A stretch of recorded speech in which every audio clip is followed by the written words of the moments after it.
Good morning, everyone. Am I audible to you? Yes, ma'am. Okay. So, Yes, ma'am. so we'll start our lecture very soon. Uh, Dr. Vipul is with us. Vipul sir, are you there?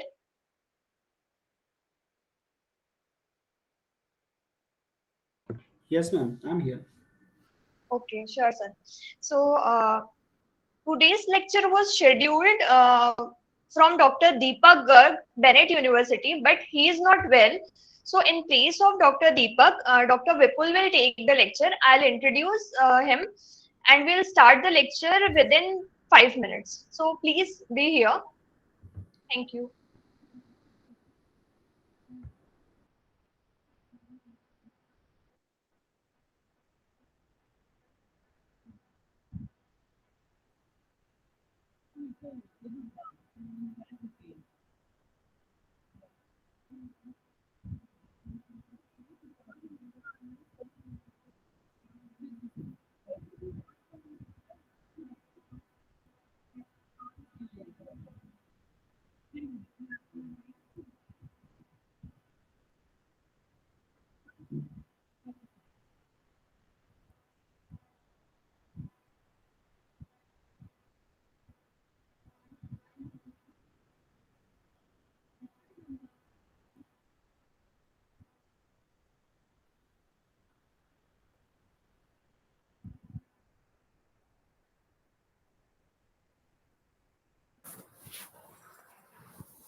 So, we are going to start our session.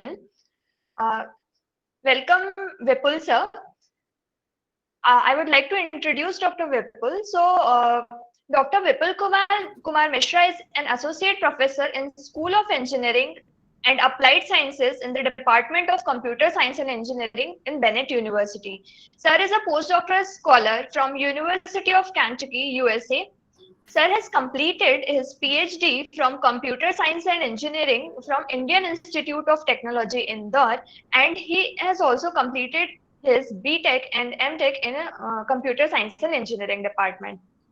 His research area include high-level synthesis, reversible logic synthesis, emerging technologies, optimization in VLSI design, and swarm optimization. He has more than 50 publications in various reputed journals and conferences. We welcome you, sir. Hope all the participants will gain knowledge from your lecture and apply it in their research. Thank you, sir. Please, over to you, sir. Thank you, ma'am. So welcome you all in this particular FDP. And as I got an instruction from Dr. Deepak, like this particular FDP is focused on healthcare domain, like how we can utilize the artificial intelligence in healthcare domain. So the entire focus will be in that direction. Now, the best part of this particular FDP will be like you will get a lot of information which is not just like a traditional segmentation problem or classification problem or detection problem. We'll talk about two major issues in this particular FDP and how we can solve it as well, right? So let me quickly share my presentation. Just give me a minute.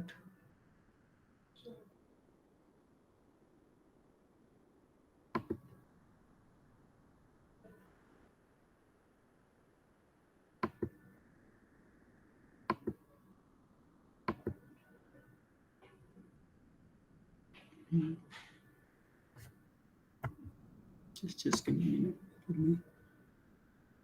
Okay, let me share my entire screen.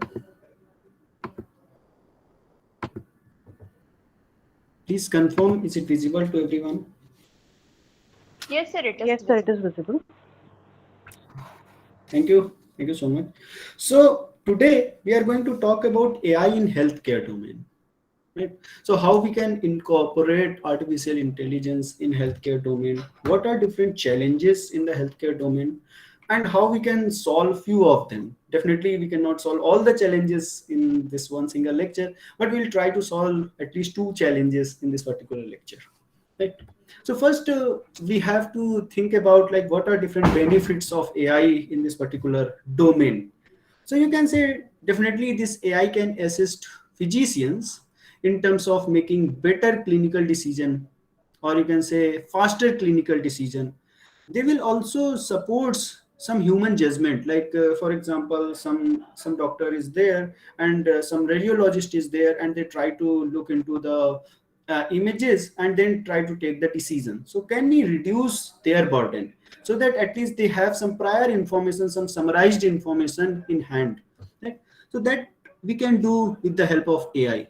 Similarly, we can have very up-to-date information from different journals, from different textbooks, from different clinical trials or clinical practices, because they all are published in the public domain. But if one single person try to read all those articles, all those publications, then it will become very difficult for them. So in that particular part, AI can help them out to get those data from different domains or different publisher, and try to summarize this and give them a summary. What are the main key points for them, right? Similarly, with the help of AI, we can give a richer experience, or you can say richer benefit to the patients as well. And most important part, availability. If you are using some machine to just give them a prior information or give them a base information, or you can say a simplest form, you can say like give them a suggestion, right? While someone is asking, okay, I have this particular problem, what we have to do. So if they got initial information in 24/7, that actually helped them a lot. Similarly, you can say, so these are like related to the physician, that is happen, whatever happened, and then someone go to the physician. But what else they can do some early detection as well based on their medical history. They can do, okay, what can be possible in after 10 days or after 1 year or after 3 years, and based on that they can start precautions. Suppose your system are able to predict, okay, this person can have diabetes after a year, so then automatically you say, okay, now we do not need to take a lot of sugar, we do not need to eat lot of material which have high sugar level. So then automatically you are able to get a benefit, even like you have not gone through the pain of having diabetes, right? So in that way this early diagnosis can help us out, right? Similarly, you can say feedback on treatment, that also we are getting from the patient. Like suppose patients has dropped the feedback into the blog or post somewhere, and we can easily got those feedbacks and able to take some more decisions, or taking these particular feedbacks for helping us in upcoming patients as well, right? So there are many ways how this artificial intelligence can help to the doctors, can help to the you can say patient as well. Maybe like many of us have a smartwatch in hand, right? And now it is possible, like how we are utilizing it. We are just counting, okay, number of steps, how many we have done today, or how much cycling we have done today, how much sugar we have burned today, like how many calories we have burned today. But suppose if your smartwatch, by tracking your all the data for week or months, they are saying, okay, based on this data, it is possible like you can have this kind of disease in near future. So you'll automatically start looking forward towards them and start working for that particular purpose. So that is a power of AI that we can utilize to reduce the health risk, right? So that's the like few benefits. Even there are many other benefits, so that is the few benefits that you can give a broader idea, okay, this AI can help us in many ways. Now few case studies are also there. For example, that is prosthetic leg, right? So what this prosthetic leg is doing, they are taking information from your thighs, and then they perform a action accordingly. So you can say this is like a robotic leg, right? So you have a leg, so those person by chance in some accident or some other reason something happened, then also they can walk, they can behave like they can have a lifestyle as a normal person with the help of these kind of legs that utilize the AI, and they take the signals from the thighs and then perform action accordingly. Instead of using some cameras or something, they are taking directly signal from the thighs itself, right? So that's a one use case where you have utilized COVID, like last 1.5 year, or you can say 2 years, we all suffer due to this COVID, lots of lockdown, and we are not able to do a lot of work in the normal way. Even not today, we all are afraid about that. So there are many invention came for handling this COVID location, COVID situation. So there are many infrared regions, so you can say infrared sensor based systems that can find out a person who have, let's say, high fever in the you can say in the mall, or in the roads, or in the schools, or you can say in the college, anywhere, with the help of your infrared sensors, or you can say thermal sensors. You can easily figure out, okay, the person who is the person who have high fever or fever, right? So that is one way to handle this situation, so that you can segregate that particular person and able to take a particular action. Then there is another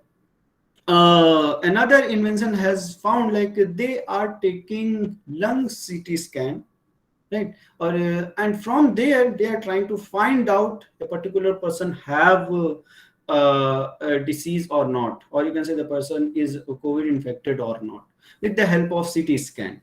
Similarly, there are some work related to the natural language processing domain. How they are doing, they are looking forward for the information that is from the social website or from the healthcare system, to predict the virus spread, where it is going, which direction it is going more, right?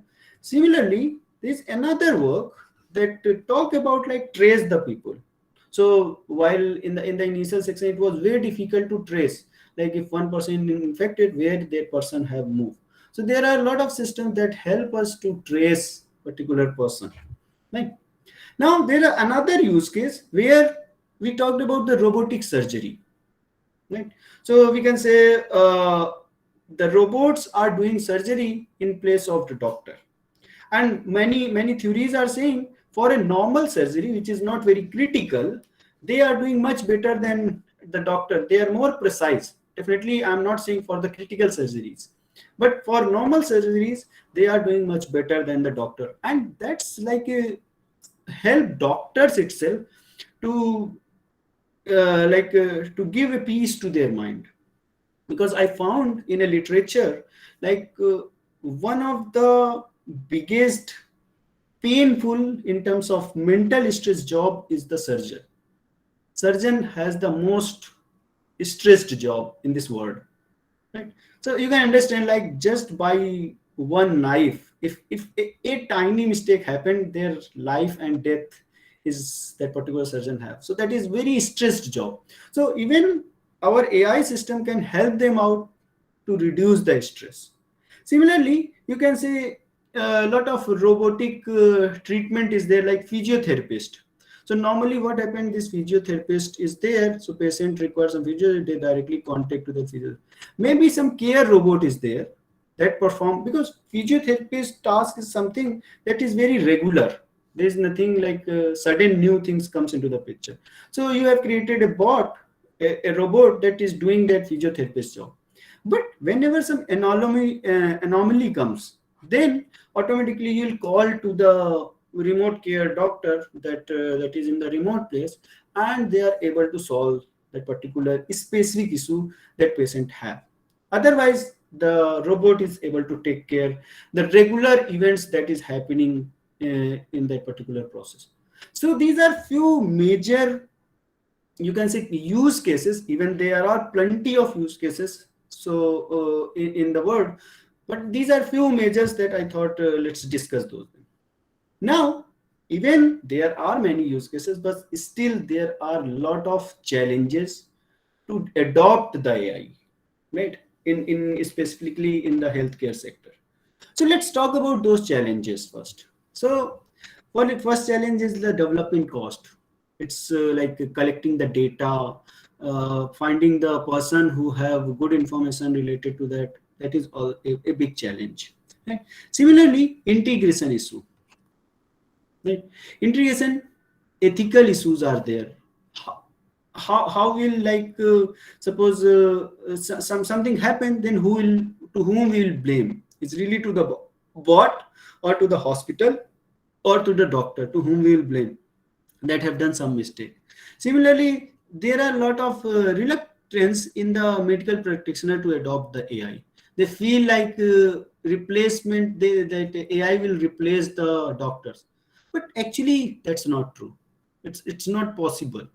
Then very big concern, that is the data privacy and security.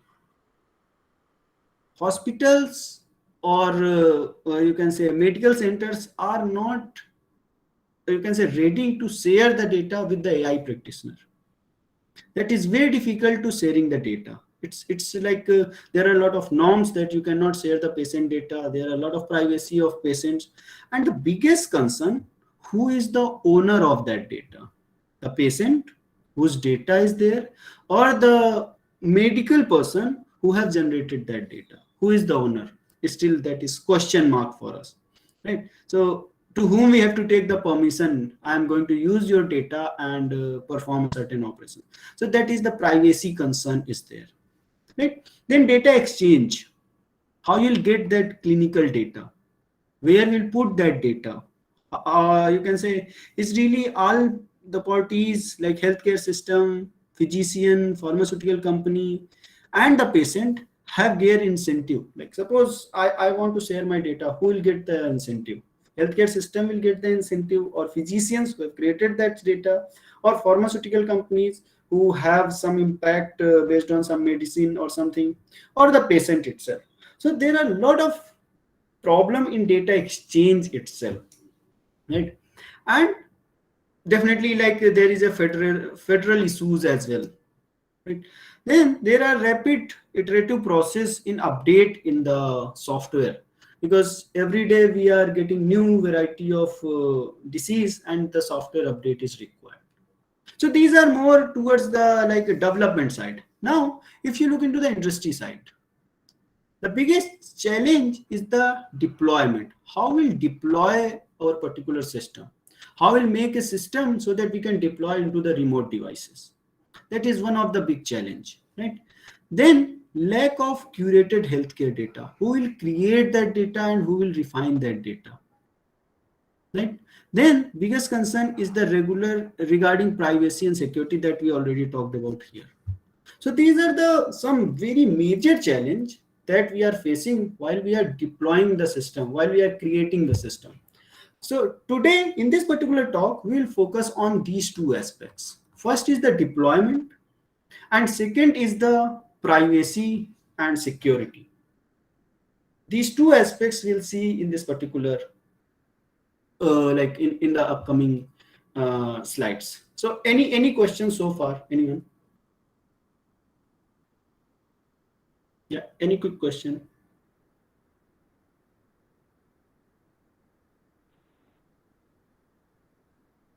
Okay, great. Let's move forward, and first we'll solve this first challenge. Let's say this is your first challenge and this is our second challenge that we are going to take care. So first challenge is in deployment, right? So difficulty in the deployment. So what difficulty we are facing? The first major difficulty that we are facing, the model size. Suppose I have made a tiny device that will go to the remote places, and I want to, but that remote places do not have internet connection, right? They could not connect with the cloud, so that in the cloud you can take the decision. So you want model should be in that tiny device so that they can take the decision and give the feedback to the patient. So in that case, model size is a concern. Then another big concern is the computation power.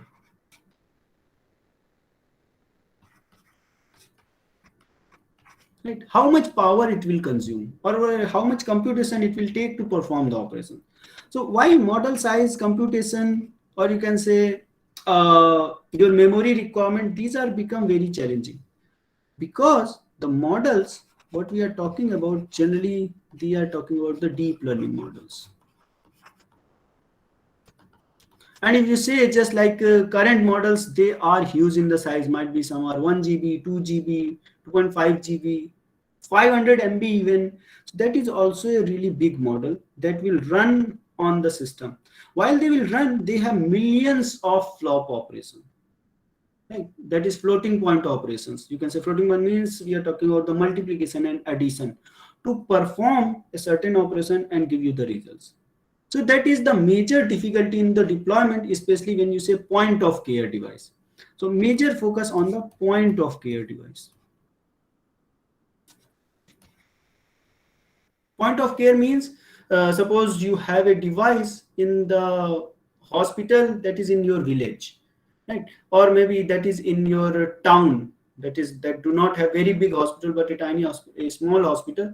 And we are talking about the devices that is over there. That is not, definitely you cannot bring supercomputer in every hospital, not possible. So definitely you have to think on deploy those models into the small device, right?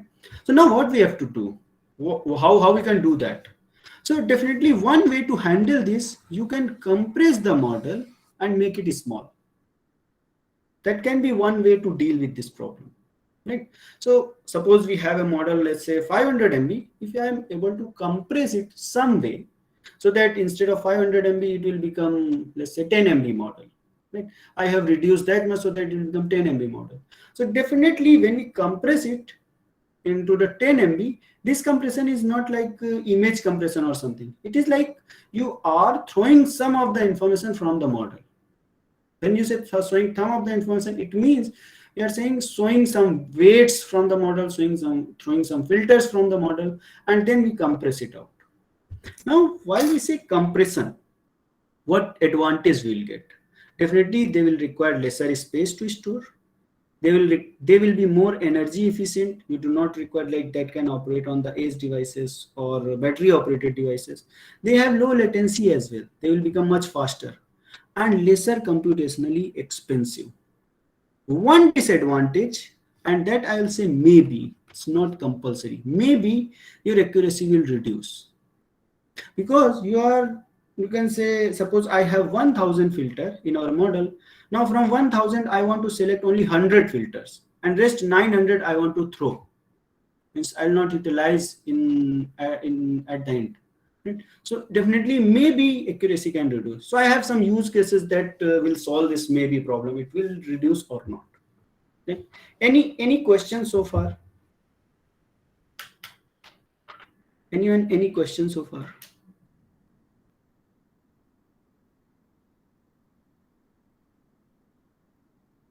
Are you able to understand what I'm trying to convey?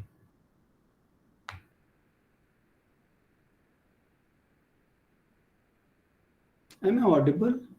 Yes, sir. Yes, sir. Yes, sir. We are Yes. understanding, sir. Okay, good. So any questions so far? Or it's all well till now? Yes, sir. We are understanding, sir. Okay, great.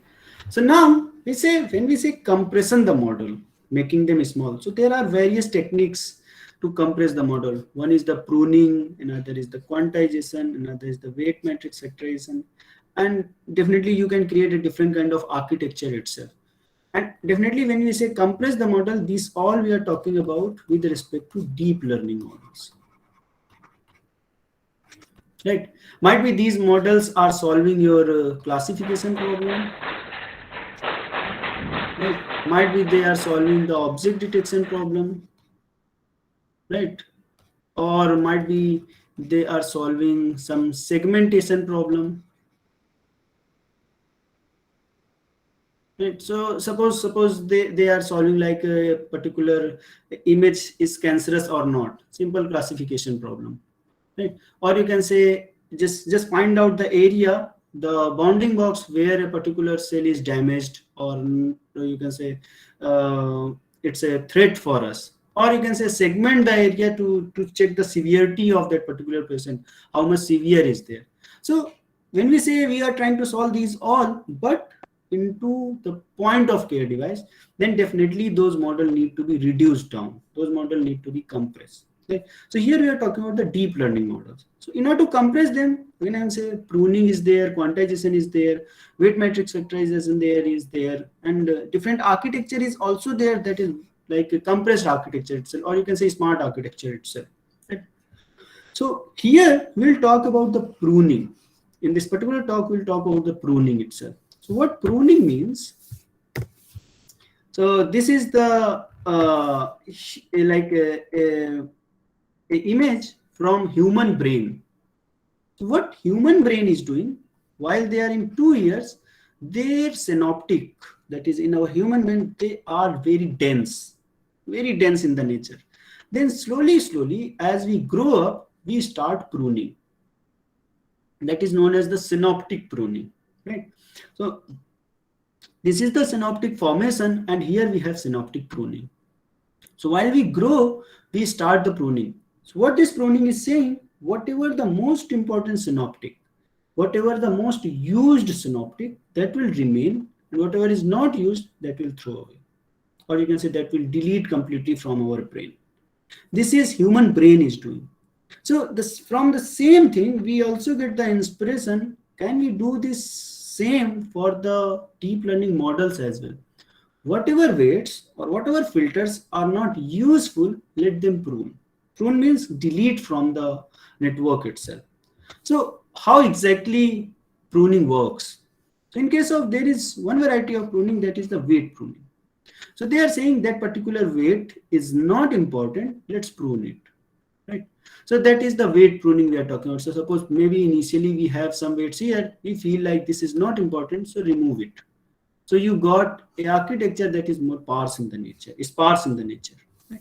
So then instead of all the values here, you will got lot of zeros, and zero means that is pruned weight. That is one way to prune the weights. Then there is another way, that is the neuron pruning, right? So what this neuron pruning is saying, suppose here we have a particular neuron, you just want to delete it because this is not an important neuron. Somehow we figure out this is not an important neuron, so we delete it. Once we delete it, all the connection related to this neuron will also delete it. Means your weight have, like new models have lesser connections.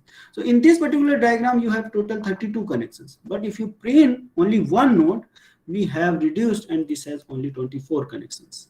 So means they are reduced down. And once we say it's reduced, the benefit we are getting, we have less weight, right? Second, we have less computation as well. Right?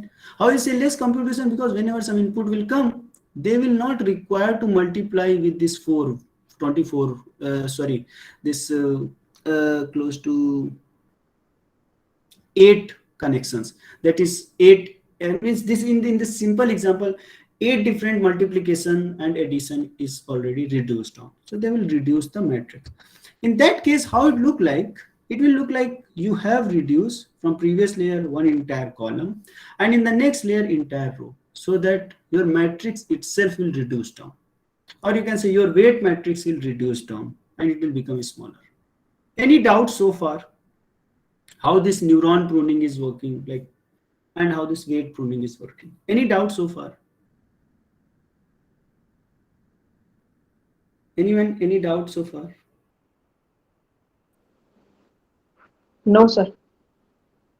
Cool.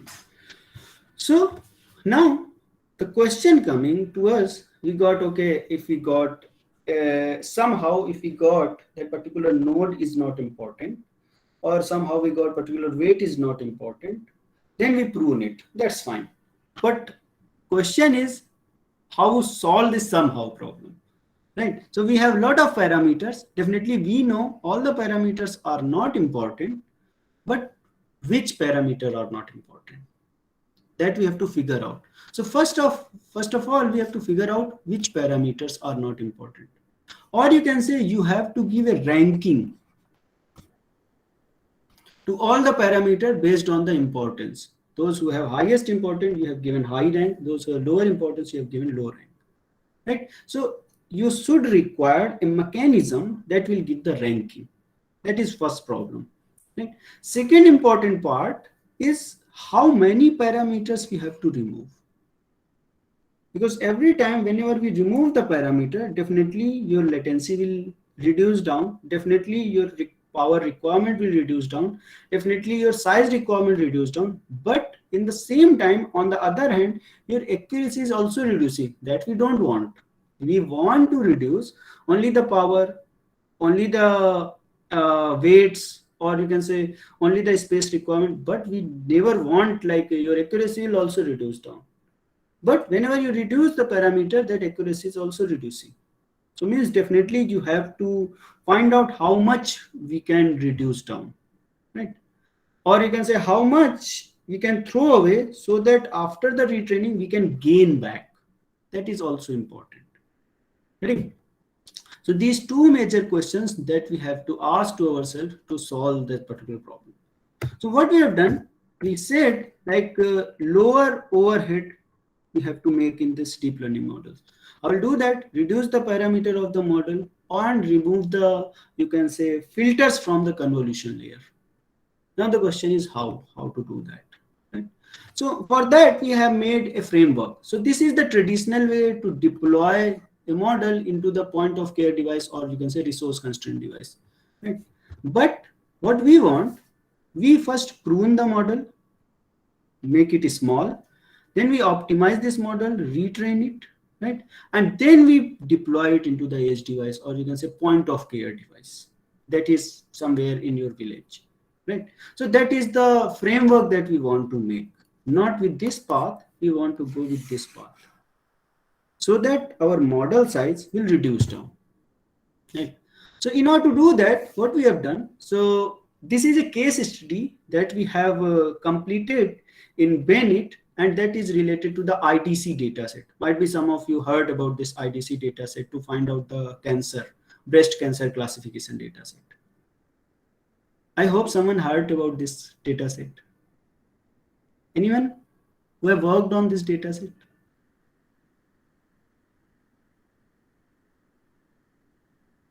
Okay. Not yet, sir. Okay.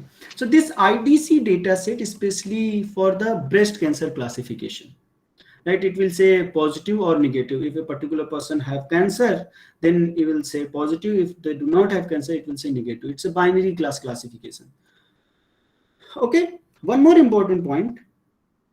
Are we really aware about transfer learning? Because that is really need to understand before jumping to that. Is really we are aware about transfer learning, how transfer learning is work in deep learning models? Yeah. So in transfer learning, we Yes. use the pre-trained model. Like suppose already a model is there, which is trained on, let's say, 2000 classes or 1000 classes. Right. And in our case, we have only, suppose, 2 classes, whether the cancer cell is malignant or not. So we can remove the last layers, and we can accordingly, like not the complete retraining, but the retraining of the final layers only, so that the model can get adapted to the 2-class learning. Correct. Yeah. Definitely. So the same thing we are doing in the transfer learning. We are taking pre-trained model, let's say VGG19 or ResNet34 or ResNet50 or any other pre-trained model that basically made for 1000 class classification. That is the ImageNet challenge. But now I want to use this model for the this cancer classification. In that case, what we are doing, definitely we will remove the last layer. We'll add only 2 class, you can say softmax layer, and then retrain the last layer to get the output. Now, what important here? We have removed only the last layer. Rest of the weights are remain same, or you can say number of the weights remain same. Here I am not worried about the weight value. I am worried about the number of weights or number of filters. So while we have done the transfer learning, number of filters are remain same other than the last softmax layer. Right? So that in general we are doing. But what we are proposing, we are saying take the original model, find the unimportant weights or filters, prune them, and retrain back in the ImageNet dataset. After that, you do the same job of the transfer learning here. And the beauty here, once you do the same job, then that particular model will be less computationally expensive and it will be doing much better than this. Now you can say how it is possible. This is getting much better. Even we remove lot of filters, even we remove lot of classes, still it is giving much better result. How it is possible? That is possible because initially your model or your pre-trained model is trained for 1000 class classification. That is more complex in the nature. But now we are saying I want to solve the problem only 2 class classification. That is comparatively less complex in the nature. So unnecessary, we are overburdened in terms of model. So we have removed lot of things and then it will giving the much better result because it is more confident. What we are removing, that is mainly focus on the more focus towards the make model more consistent across 1000 class classification. But here we have only 2 class classification, so we do not require that much complex model. So we first prune them, retrain them on the IDC dataset, or you can say whatever dataset we want, and then we are getting much better result. So in that way, you can say in that way you are able to get the better model and that perform much better. So let me share some results here. It will be much better to understand. So this is like what experiment we have done. So we have taken IDC dataset. This is the images of that IDC dataset, some negative, some positive. And we have experiment with these 3 models, VGG19, ResNet34, ResNet50, and the dataset is ITC. So what we have done so these blue dots are the original model, right? And this smaller one, these tiny ones are the parameter reduction, and this one is the flop reduction, right? So what we have done, here, we have reduced down number of parameters. So you can say now left with only 47% parameter, means close to 50% parameter we throw away. We do not require those many parameters. And similarly, we can say we have reduced number of flops close to 63%. So you can say the flop reduction is 63% that we have made. Right? Similarly, for Resonate 34, it's a 20.67 that we have made the parameter reduction and 40% of flop reduction. Similarly, in Resonate 50, 27% parameter reduction and 30.97% in the flop reduction. Right? So in that way, we have performed a particular, like we are getting that tiny model, or you can say small model or compressed model. Right? Now you can see here, this will help us in this comparison in terms of inference time and parameters. So here we have parameters. So you can say this has, if you take a case study of VGG19, originally it has 139.57 million parameters. Right? This is in the million. And once we reduce down, we got only 73 million parameters. Right? So parameter reduction, 47.54%. Right? Now, similarly, in Resonate 34, we are able to reduce 20%, and Resonate 50, we are able to reduce 27.1% of the parameter. Right? Now, if you look into the time, like because here we are talking about the remote device, right? So definitely it might be they do not have GPUs, they have CPU only. So you can check out the time required to do inference here is 0.14, and the time required is 0.07. Means we are able to reduce the time also close to half. And that's the beauty behind this particular, you can say, pruned model. Now you can say, here we have not talked about the anything related to the accuracy. What will happen? Right. So let's look into the accuracy side as well. Right. So in that accuracy, we have compared our things from previous applications, and you can check out here. The previous application's maximum accuracy is 91.20, that is proposed in 2020. Right? But what we got with Resonate 50 is 92.07. Now think on that. We have reduced the parameter close to 30%, and still we are able to improve the accuracy. And that is the beauty behind this comparison. You are reducing the parameter in one side, but in another side, you are improving the accuracy. So do you really feel like it is worth or not to reduce the model itself? And beauty here, they will help us to deploy it into the resource constraint device. When you say resource constraint device, means a point of care device.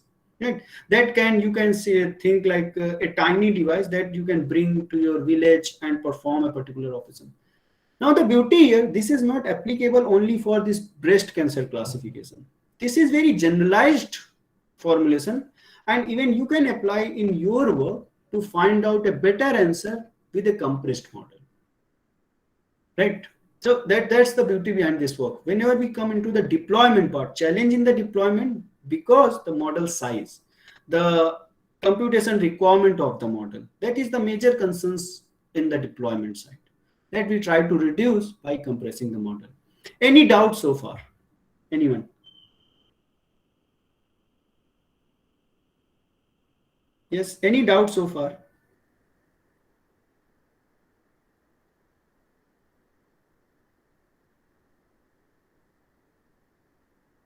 Yes, anyone? Any quick question? Yes, participants, any doubt? No, sir, no. Okay, great. So here we are trying to solve first problem. Now let's jump into the second problem, private data. No one want to share the data. right? And this is very pretty interesting concept that you will see here. So I will just touched upon the concept, and if you want to explore, there is one you can say course that is free of cost from Open AI that you can take, and you'll get more details over there, right? So let me give you a brief idea how exactly it works, right? So you can say basics like COVID-19 came close to November 2019, and then it started. Right? Various researchers are talk about that how to you can help them, how you can help to the you can say normal public to solve like a to handle this situation, right? So all researchers work together, medical science as well, doctors as well, clinicians as well, right? Similarly, AI researchers also look forward what we can do for the society, how we can fight with this, right? So AI researchers think, yes, I am also going to do something very good that will help others, right? So eventually we got a lot of papers as well that detect the COVID or not, right? So what AI researchers can do in that side, so they can identify who is at the most risk. Then they can say I can diagnose the patient as well. They can help us to develop a drug faster. They can find like if there any existing drug that can help them out, right? Or maybe they are able to predict the next pandemic as well. What is the possibility of next pandemic, right? So in order to solve this, okay, they think, yes, I can do that, definitely. Then they start looking into the data. So they said, okay, close to 1,000 COVID hospitals are there, a lot of isolation beds are there, a lot of ICU beds are there. And they think the AI researcher is thinking, okay, these many beds are there, means they are generating enormous amount of data that we can utilize. Definitely. So they think of, okay, they are saying how to utilize it. So what they will do, how we can, like, normally suppose I ask this question to you, I want to utilize this data, what is the next action that you'll perform? Yes, anyone?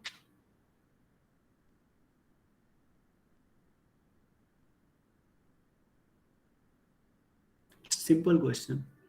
Suppose I want to utilize this data, what you will do? What is the next action point? To get the data from the hospitals. Absolutely correct. To get the data from the hospitals, right? So that's, I also think, like everyone think, let's get data from the hospital. So now with a lot of energy, they started, okay, let's go to the hospital and collect the data. Once that person reaches the hospital says, no, I'll not give you the data. Don't say why.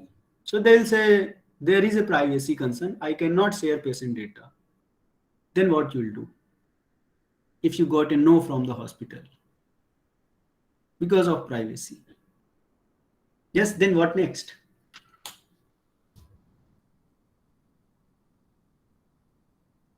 Yes, ma'am. What next?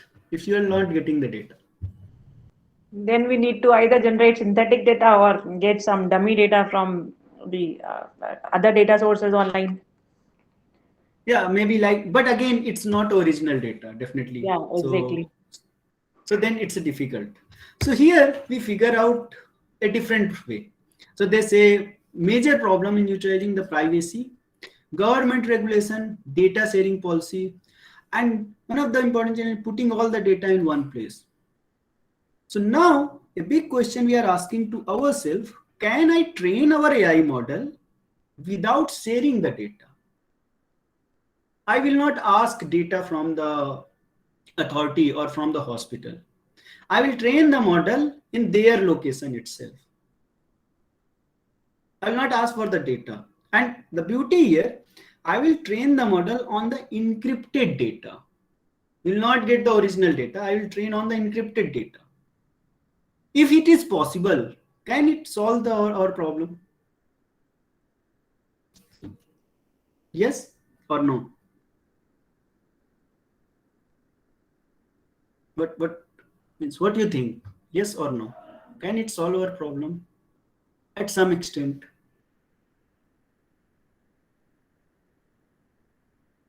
So what we are saying, we are training the AI model in their premises, and important point, we are not taking the original data from there.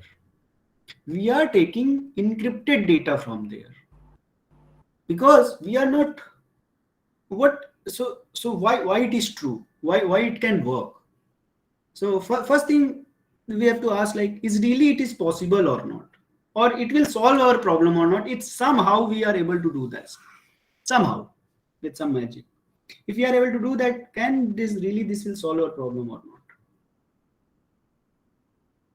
Yes or no? No, I sir. also needs, it will not solve. Yeah, we'll not be able to solve the problem like this. Huh? No, I'm saying, like, if somehow it is possible, then can we train our model? The AI model, they needs plenty of data. So with limited amount of data, that will be a challenge. Somehow we are even trained on this tiny data itself, We can, sir. right? So then we require to think in a different perspective. Okay, let me, instead of, before jumping into that, how many of you using Android phone? I hope 90% of, if I'm correct, right? So that 90% persons are using Android phone. Do you know a algorithm that is help Google to upgrade their keyboard is already running in your mobile while you are sleeping? Anyone aware about that? Algorithm, a tiny algorithm that is running in your mobile phone, look into your pattern, and then it is updating the Google keyboard. It's already in your mobile, you know. So that's the same thing we are trying to impose here. Now let's jump into the another perspective here that we need to understand. Whenever we are looking into the data, right, what we try to figure out from there, exact data value or pattern, what we are trying to figure out from there with the help of this AI model. Patterns, Yes, patterns. patterns, right? So our target is not the exact value. Our target is to figure out the pattern from the model. Right. So if somehow from the encrypted data, if we got a mechanism that can extract the pattern from there, then also our task is done. So now let's think how to do it. So this concept is known as federated learning. Might be a few of you heard this term, federated learning.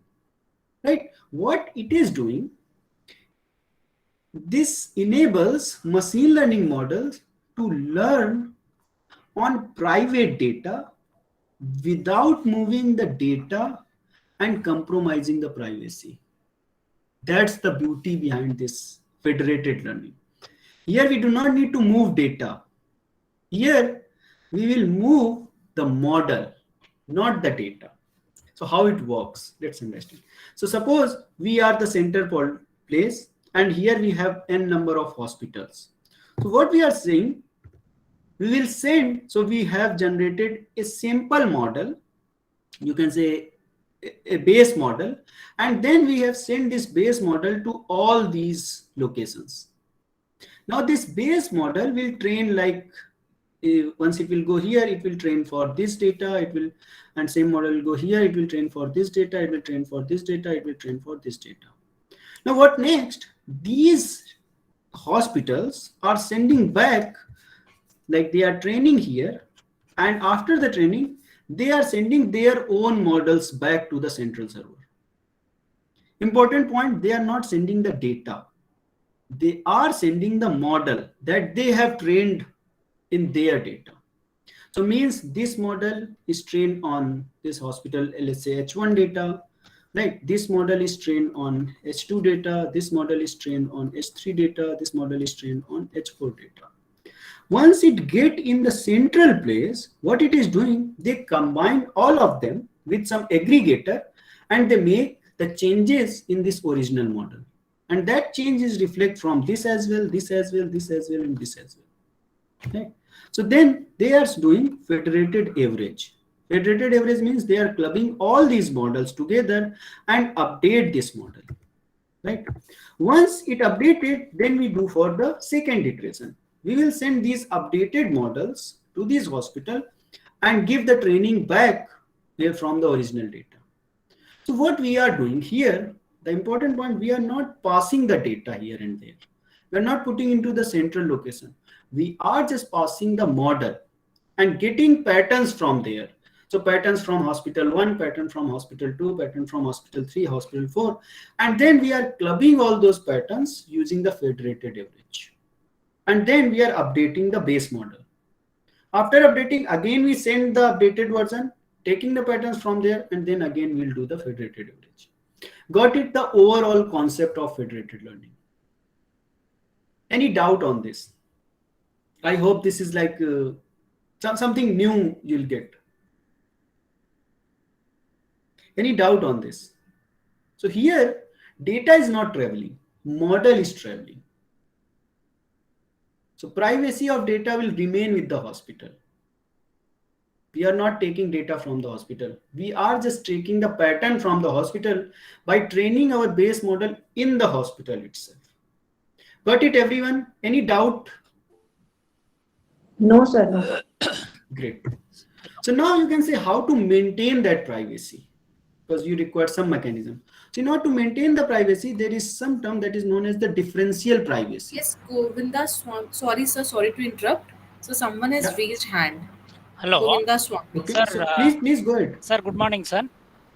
Good morning. What that pattern consists of? Suppose if you transfer only the models from hospital to the central things, what that pattern consists of? How it will be calculated, that federated average, or what exactly that model consists of? So model is nothing. They are combination of weights. Like it's a deep learning model. Definitely they have weights. So pattern means the weight updation. Okay. Based on the data in the hospital H1. Weight updation based on the data in hospital in H2. And these weights are aggregated together so that will club together and update the base model. Okay, sir. In what way then it will help for that hospital, n number of hospitals? Suppose if we aggregate all those things and get an average, again sending back to the different hospital, in what way that helps for the hospital? Again going for... no, once training is over, let's say once training is over, means this iteration like this, you say I have done this for 100 iteration. Once this training is over, this model that is in the base station that has knowledge of all 4 hospitals. Okay. Their weights are updated based on all 4 data, but in their premises. Okay. Got it? Okay, sir. Okay. So once the model is trained, then anyone can utilize. The problem is sharing the data. Problem is not in sharing the model. Thank you, sir. Yeah. So in order to maintain the privacy, what we are doing, we are using the differential privacy here, right? And this is nothing, that is some mathematical formulation that will change the data in some form. And the data, your model is training on this secure data. So you're saying we have the original data, we are adding the noise over there, and that noise will create another data that is the secure data. When we add some noise, it is not actually changing the pattern of the data. And what we are looking forward, we are looking for the pattern. We are not looking for the exact value of the data. We are looking forward the pattern. Pattern will remain there. That's the beauty behind this differential privacy. It will not change the pattern, but it will change the individual values so that no one will get the original data, but pattern will remain in the data. So your model will train on this secure data. Getting? So that's the way how you can make your system more robust without sharing the data. And this can be applicable for n number of diseases. So for example, you have 10 centers or 20 centers across the India, and you want to solve a particular problem. right? So then you can utilize this federated learning concept, send the models to those places, let them train in their premises and get back the model, do the federated average, and you have trained model in hand. So in short conclusion, so we can say we have tried to solve two major problems. One problem, to deploy the model by compressing it so that it has a better accuracy as well as lesser requirement of the computation. Then we have solved another problem, that is the privacy of the data or security of the data using the federated learning. So that's it for today. Any quick question if you have? Yeah, open for the questions, please. So that's it from my side.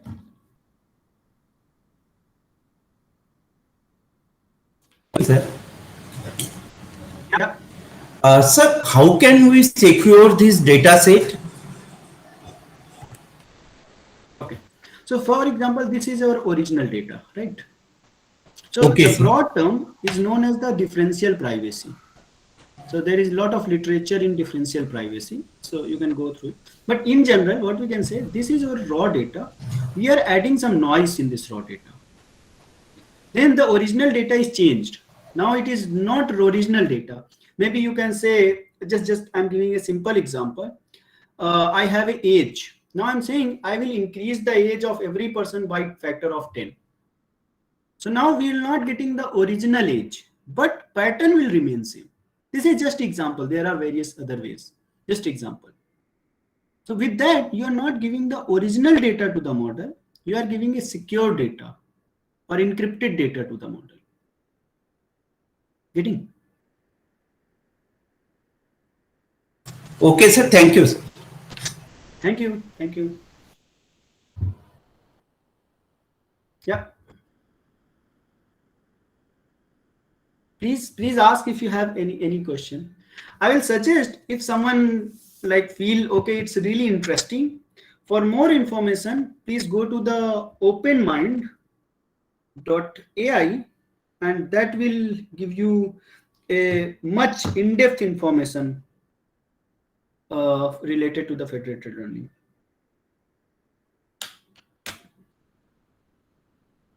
If you want, I can. Yeah, any quick question if you have? Hello, sir. Yes, please. Sir, again, my one supplementary question. Yeah, What's the please. meaning of this mathematical guarantee? It's like mathematical guarantee means you can say mathematically you cannot reverse the thing. Okay, sir. So And what which example I have given, like plus or something, definitely yeah. that's not there. It's just example. Okay, There are other methods. Yeah. okay, sir. And which mathematical inputs involving this mathematical guarantee, sir? Sir, there are various methods. So actually, I'm also not very in depth in that mathematical computation. Okay. So if you want, I can share the details or the if you can drop an email, I'll share the entire detail with you. Okay, sir. Okay, no problem, sir. Thank you, sir. Yeah, Thank you. sure. Thank you, sir. Again, it's interesting, sir, but it's an interesting topic. Thank you, sir. Hello. Yes. Sir, my senior told me that if I want some data set of any disease from any hospital, then I will collaborate with them. Is it Okay. true? Means Not always. I want chronic kidney disease real data set of India, any hospital, then for my research work, then I will collaborate with them. Actually, ma'am, collaboration means there can be many factor of in the collaboration. So like I also approached a few persons. They say, why I will collaborate? Either you like buy this data from us. That can be one kind of collaboration. Or they say like we can write a joint project to government of India based on this data or particular algorithm. Or there can be many other ways of collaboration. I don't know, like how collaboration that hospital want, but definitely like it's not easy to get it free. Either you will share the solution, share the IP with them. Some kind of things will be there, Sir, definitely. do you know any center? I think someone told me that in Bangalore there is a company which store all these data, like healthcare data, like any disease or clinical data or radiologist departmental Mm, data. ma'am, better truth is like they will not provide in that straightforward. Like it's not like you will drop an email and they will give you all the data. No. Either they will look forward some paid payments or some funds, or they will look forward sharing in the IP, or definitely some part is there. And on the top of it, they will require some kind of the regulations as well, that how, why you going, how you are going to use it, what are the different outcomes of that. Plenty of things is involved always in Actually, that kind of problem is problem. this: कि if I will purchase the data, then they will not declare their name. And in my thesis, I declare their name from where I collect the data, the organization name. That's And why like you have to sign NDA with them, so then only you can declare those things. okay, thank you, sir. Yeah, yeah, welcome.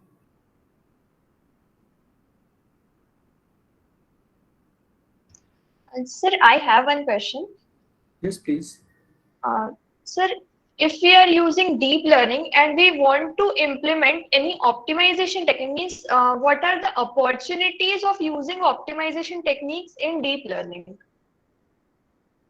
Can you name few optimization technique? Then might be I can Like suggest. PSO or uh, any Okay. algorithm? Yeah, yeah, got it. So, for example, if let's stick with the PSO, so that technique you can utilize for design space exploration. That is very broad name of any particular problem. Now you have to figure out where is the design space exploration in this deep learning. So first is the hyperparameter tuning, where you have very big designs as what should be the alpha value, what should be the beta value, how many layers will be there, how many filters will be there, right? And so these all decisions you have to make, right? So in order to take that decision, you can use this optimization technique for hyperparameter tuning. That is one place where you can straightforward utilize. Okay, sir. And is there any other Yeah. possibilities? Uh, Other possibility is like maybe like you can hybridize the things. You are solving problem with the PSO as well, you are solving same problem with the deep learning as well, and then you use a multi-model approach. That is also possible, I hope. I'm not pretty sure, but I hope that will work. Okay, sir. So, means when we are using optimization techniques, so the model becomes computationally expensive because deep learning itself is a computationally expensive. And if we will run the model multiple times using optimization, so overall the computational cost is very high. So will it But be ma'am, that is the training cost is high. Inference cost will remain same, and the overall focus on the inference side, not on the training side. okay? So we once we build the model, we can use directly and we can save and use directly to Yeah, of NPM. course. Once model has been built, then you can use it as a normal model. Okay, so okay. Thank you. Yeah, yeah, yeah.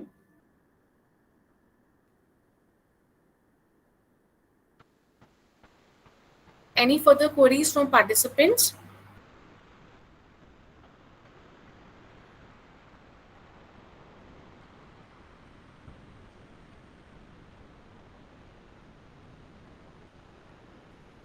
Okay. And if you have any queries, maybe later on you feel it like some queries, so you can take my email ID from ma'am, Sure, and sir. you can just contact me directly. No Yes, problem. sir. Thanks. Okay. Thank you so much, sir, for giving your valuable time. Thank you, ma'am. So Lecture was may I very stop? informative. Thank you. Thank you so much, sir. We will share Arnav Yadav. We will share email ID. And for all the participants, our next lecture will be from 12:45 from Ma'am, Ramvilas Priyanka Pachori, ma'am, sir. Priyanka ma'am, please wait. Yes, ma'am. Actually, we have 10 minutes break and we'll continue the session till 12:30. The session will be from Dr. Mridu Sahu ma'am, and we'll after 10 minutes we'll get back and we'll join. Okay. So Okay, please we're giving wait. 10 minutes break Yeah, right yeah. now. Please wait, all of Okay. you. Okay, thank you everyone. Take care. Okay, sir. Thank you, Vipul. Thank you, sir. Thank you, sir. All the participants, please fill the attendance form.